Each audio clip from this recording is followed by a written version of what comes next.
दोस्तों इस वीडियो में मैं आपको बहुत ही ज्वलनशील और महत्वपूर्ण विषय पर बाबा साहेब अम्बेडकर जी के विचारों से अवगत कराऊंगा। कुछ दिनों से हम ये देख रहे हैं कि देश के किसान भाजपा सरकार द्वारा लागू किए गए किसान और खेती संबंधित कानूनों के विरोध में आंदोलन कर रहे हैं। इस आंदोलन को देश में ही नहीं तो देश के बाहर से भी समर्थन मिल रहा है, पर इस बात से सरकार को जरा भी शर्म नहीं आ रही।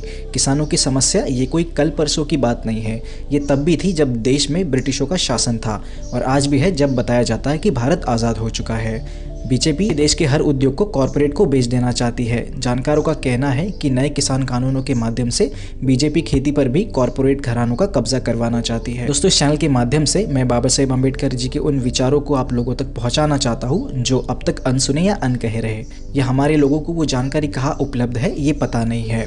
तो इसी काम को आगे बढ़ाते हुए आज मैं डॉक्टर अंबेडकर जी के उन विचारों को प्रस्तुत करना चाहूँगा जो किसानों की समस्याओं पर आधारित है। दोस्तों डॉक्टर अंबेडकर जितना महत्व भारत के पिछड़े वर्ग और महिलाओं के उत्थान के लिए देते थे, उतना ही महत्व उन्होंने भारत के किसानों के उत्थान के लिए भी दिया था। इस वीडियो में मैंने जो जानकारी ली है वो मैंने डॉक्टर बाबा साहेब अम्बेडकर द्वारा लिखे गए स्टेट्स एंड माइनॉरिटीज और small holdings in India and their remedies इन किताबों से ली है। दोस्तों डॉक्टर बाबा साहेब अम्बेडकर जी ने खेती और उससे जुड़े समस्याओं का गहराई तक अभ्यास किया था। डॉक्टर बाबा साहेब अम्बेडकर जी ने केवल रिसर्च पेपर ही नहीं लिखे तो इसके अलावा उन्होंने किसानों की समस्याओं को लेकर कई सभाओं का आयोजन भी किया था ताकि किसानों की समस्याओं को और लोगों तक पहुंचाया जा सके और संगठित रूप से आंदोलन किया जा सके। महाराष्ट्र के कुछ इलाके में पहले खोत व्यवस्था हुआ करती थी। खोत व्यवस्था में खोत जो कि जमींदार होता था, उस वक्त किसान जमीन पर किराएदार की तरह काम किया करते थे। खुद को सरकार की ओर से उन्हें यह अधिकार दिया गया था कि वो किसानों से राजस्व या रेवेन्यू कलेक्ट कर सके। खुद को सरकारी अधिकार होने की वजह से वो अपने पद का गलत इस्तेमाल किया करते थे, मन मर्जी किसानों का शोषण करते थे। किसान इस व्यवस्था से बहुत ज्यादा पीड़ित थे और उनके अंदर विद्रोह निर्माण हो गया था। किसानों का आक्रोश इस हद तक पहुंच गया था कि उन्होंने 3 खोत की हत्या भी की थी। खोत व्यवस्था से किसानों को आजाद करने के लिए डॉक्टर बाबा साहेब अम्बेडकर जी ने आंदोलन शुरू किया था, जिसकी शुरुआत उन्होंने 14 अप्रैल 1929 को रत्नागिरी के चिपलून में एक खेती संबंधित सभा से की थी। डॉक्टर अंबेडकर जी ने इंडिपेंडेंट लेबर पार्टी के घोषणा पत्र में भी खोत व्यवस्था को समाप्त करने की घोषणा की थी। खोत व्यवस्था के विरोध में डॉक्टर अंबेडकर जी ने बॉम्बे लेजिस्लेटिव काउंसिल में ऐतिहासिक बिल पेश किया था। लंबे संघर्ष के बाद 1949 में खोत व्यवस्था को समाप्त कर दिया गया था। दोस्तों सिर्फ इतना ही नहीं, डॉक्टर बाबा साहेब अम्बेडकर जी ने खेती के संबंधित और कई कार्य किए थे। बाढ़ से होने वाले नुकसान से किसानों को बचाने के लिए उन्होंने डैम बनवाए थे। उदाहरण के लिए हीराकुंड और दामोदर डैम बनवाने में डॉक्टर बाबा साहेब अम्बेडकर जी का महत्वपूर्ण योगदान रहा था। दोस्तों लोग ये सोचते हैं कि डॉक्टर बाबा साहेब अम्बेडकर जी किसी एक वर्ग के लिए आंदोलन किया करते थे या उनके नेता थे, पर इस उदाहरण से हमें ये पता चलता है कि डॉक्टर अम्बेडकर उन सभी के लिए थे जो कि पीड़ित थे।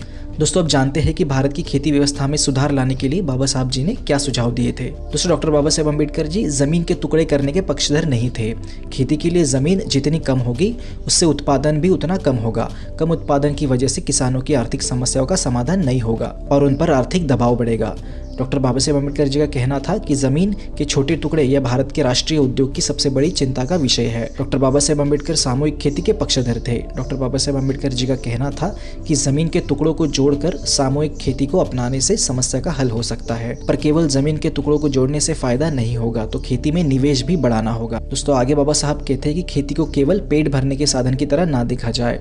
बाबा साहब के दृष्टिकोण से खेती ये उद्योग की तरह है। अगर खेती को उद्योग की तरह देखा जाए तो खेती राष्ट्रीय आय का स्रोत भी बन सकती है। डॉक्टर बाबा साहेब अम्बेडकर चाहते थे कि खेती ये भारत जो कि एक कृषि प्रधान देश है, उसका खेती ये राष्ट्रीय आय का मुख्य स्रोत बने। दोस्तों बाबा साहेब खेती का राष्ट्रीयकरण करना चाहते थे। खेती का राष्ट्रीयकरण करके भारत को सामूहिक खेती की व्यवस्था को आत्मसात कर लेना चाहिए। ये डॉक्टर बाबा साहेब अम्बेडकर जी के विचार थे। बाबा साहेब इस बात पर भी आग्रह करते थे कि सरकार ऐसे कानून बनाए जिससे कौन सी फसलें ली जाए, सिंचाई की व्यवस्था कैसी होगी, फसलों के भाव कैसे निर्धारित होंगे, इसके लिए स्पष्ट और निष्पक्ष कानून बनाए जाए ताकि किसानों को अपने फसल का सही दाम मिल सके। दोस्तों इसके अलावा डॉक्टर अंबेडकर जी ने संविधान सभा के लिए अनुसूचित जातियों के हक और अधिकारों की रक्षा करने के लिए एक मेमोरेंडम तैयार किया था जिसका नाम स्टेट्स एंड माइनॉरिटीज था। उस मेमोरेंडम में भी डॉक्टर बाबा साहेब अम्बेडकर जी ने किसानों की समस्याओं का हल बताया है। डॉक्टर बाबा साहेब अम्बेडकर लिखते हैं कि कृषि राज्य उद्योग होगा। एक बार जो जमीन जमींदारों से सरकार प्राप्त करेगी उसके बदले में उन्हें मुआवजा दिया जाएगा और जमीन बाद में कभी जमींदारों को वापस नहीं की जाएगी।